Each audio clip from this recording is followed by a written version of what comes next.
We're going to try a one-sided test for the sum of 1 over log n. And when we do these tests, we should have a sense of whether these converge or diverge. We don't have to be right, but it helps us better select the correct comparison. In this case here, the log n in the denominator is weaker than n, which is a harmonic series. So this sum should be bigger.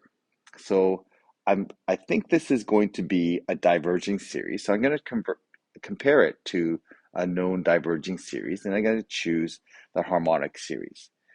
So then I'm going to set this up. So the limit as n approaches infinity,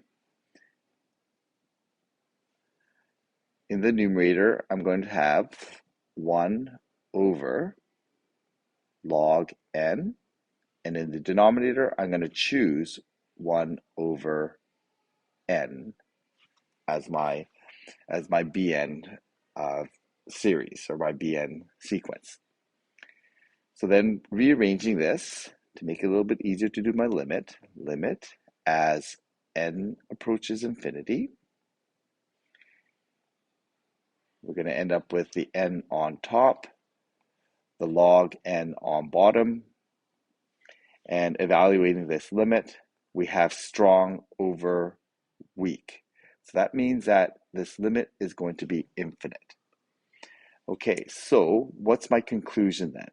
Well, if I take a look at my chart here, I'm choosing a BN that diverges. In this case, I have an AN that is going to be bigger because my limit is infinite. So I have this situation here. So we know that BN diverges, so they must both diverge. So if I take a look at my chart here, I have a large diverging function. My limit is infinite, so that means my AN must be even bigger. And if it's bigger than infinity, it must be infinite as well. So it is a diverging function. So that's going to be my conclusion here. Okay, so I know that my series,